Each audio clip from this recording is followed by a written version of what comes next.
David Davis, of course, the former Brexit Secretary, is here. David, look, there's I'm not a lawyer. You're not, but the great headlines on the front page today. The Daily Mail, biggest crackdown on illegal migration for decades. The government is saying they've found a loophole under European legislation, which means Section 19, 1.b statement. Effectively, they can bypass the European judges to stop the migrants claiming asylum when they land in Britain. Do you think they can? Well, what I think will happen is they'll be in court for a long time. Right. And look, let me be blunt. There's never been a problem of overruling the European Court if you choose to. You may remember they once instructed us to give prisoners the vote. You and Jack Straw. And Jack Straw and I moved a motion in the House of Commons and overruled it. You did. And that was it. It was done. And in fact, the European Court then backed off. There was a thing called the Brighton Declaration where they agreed to limit what they did. So that's not the problem. In fact, if you look at the biggest surge last year was the Albanians. Yeah. Right? 15,000 Albanians. Why do you think the Albanians came here? Well, if you look around Europe, Sweden, approval for Albanian asylum seekers, 0. You know? Nearly all of Europe, 0. Britain, 55%. We took 55% of people from a safe country. It's got a better international record than we have. I've got a better chance of getting asylum in Tirana than the other way around. It's a safe country. We could have turned down every single one. We didn't. We allowed 55% in. Now, you know, that's where the problem starts. That's why the Albanians came here. You know, so you know. And my view is, of course we've got to fix this problem. Absolutely, of course we have to fix the problem. Put to one side the sort of red wall issue. It's a real, practical and moral problem. People dying in the Channel. But, you know, we've got to do it by common sense approaches. Number one, we should have fixed the Albanian problem. We've started on it, but we could easily have passed a 2-page bill saying... but why haven't they?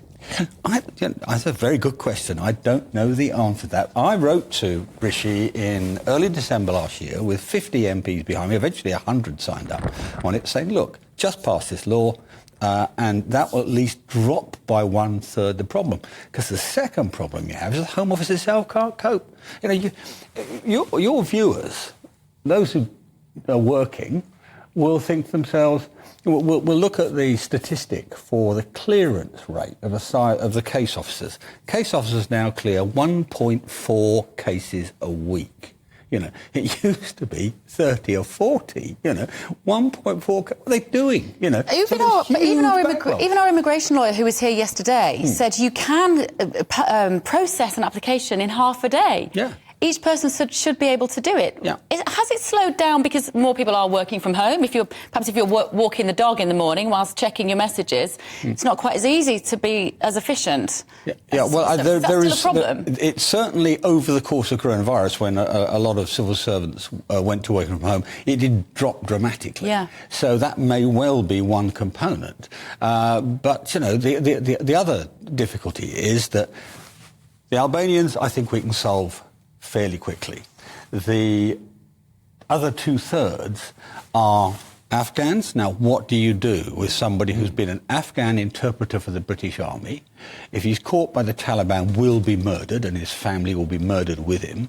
So he takes a false identity to get out of Afghanistan into Pakistan or Iran, and then pays somebody to get him here. Now, under the new laws, he's going to be automatically rejected for asylum. Yet, in my view, we owe that man a responsibility. What about the large and his number? family? What about also, Dave, the large number of people now we detect crossing the Channel are from India? Yeah. Well, look, there's no war in India. There's no persecution in India. Why are they being allowed? Well, again, you see, that would be dealt with by the safe country. The point about, just to explain a bit, when I said we could deal with Albania, if you can declare a country a safe country, right, then you can create a law which allows you to turn around like that. No appeals, nothing.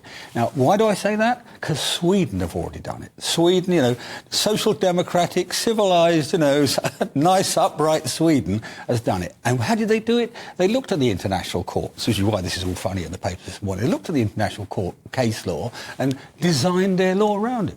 And if we just copied Sweden's law, we could guarantee that the European Court of Human Rights wouldn't interfere. Whether we could guarantee the 51 Refugee Act doesn't interfere, I'm not sure. But you certainly could keep the ECHR out of it, just like that.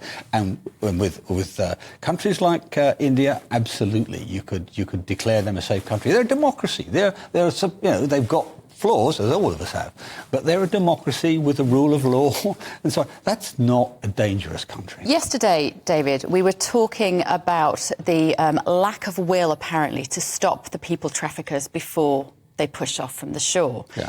Henry Bolton, OBE, he's a regular contributor to this channel, and he said it's frustrating listening to this conversation of why we can't stop the people smugglers. We can and we did. He says we had a programme in place from 2001 to 2006 when Blair pulled the funding. We went hunting these criminals. It worked, and I led part of it. Why aren't we doing that now? Well, it's a good question. One of the difficulties is the surveillance of the channel, right?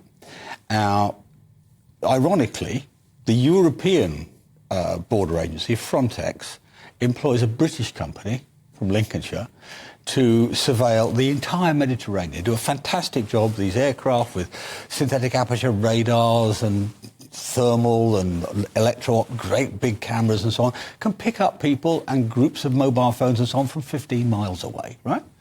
And they have been waiting. They've been trying to get a contract with the British government for about a year or longer, and it just goes backwards and forwards and backwards and forwards. There's something wrong inside the Home Office. Do you remember John Reid? 2006, not fit for purpose, Not fit for purpose. I'm afraid it hasn't really improved much. Arguably, it's got worse. And what about the calibre of the Home Secretaries? Well, you're drawing me onto dangerous territory here. Is Suella Braverman a great political titan in your view? Well, the truth is, let's be clear, the truth is this is probably the second, no probably about it, it is the second most difficult. It may be the most difficult job in politics, but certainly behind Prime Minister it's the second most difficult. And it does require incredible grasp. And, the arguments we're hearing this morning about ECHR doesn't demonstrate an entirely strong grasp of international law, which is critical. The practicalities of it is critical. I worry. The thing that worries me most is that we're just picking a fight with the courts rather than solving the problem. That's a real dangerous distinction. And do you detect also they're trying to pick a fight with the Labour Party? Oh, of course. Well, I would do that too if I were them. I don't blame them for that. But if the outcome of this is blaming the courts at the end of it, we may feel nice and warm about it, but it doesn't solve the problem. And if it's still in that place come the election, the people that Tom was referring to in the red wall seats and so on won't. I don't think they'll be happy about that. I think we won't solve this by the next general election, but we've got to make a big dent in it, which is why I wrote to them before Christmas about the Albania issue, because at least that one, there's no moral quandary.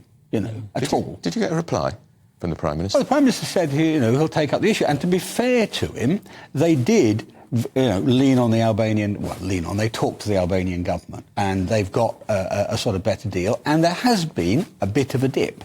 But, my view is you can reduce it to zero. Sweden has zero. Most countries in Europe, apart from France and Italy, I think, most countries in Europe have a zero acceptance rate for Albanian refugees. And France, France has many, many more than we do and turns down 90-something% of them. We accept 55. That's where these things start. We create our own problems.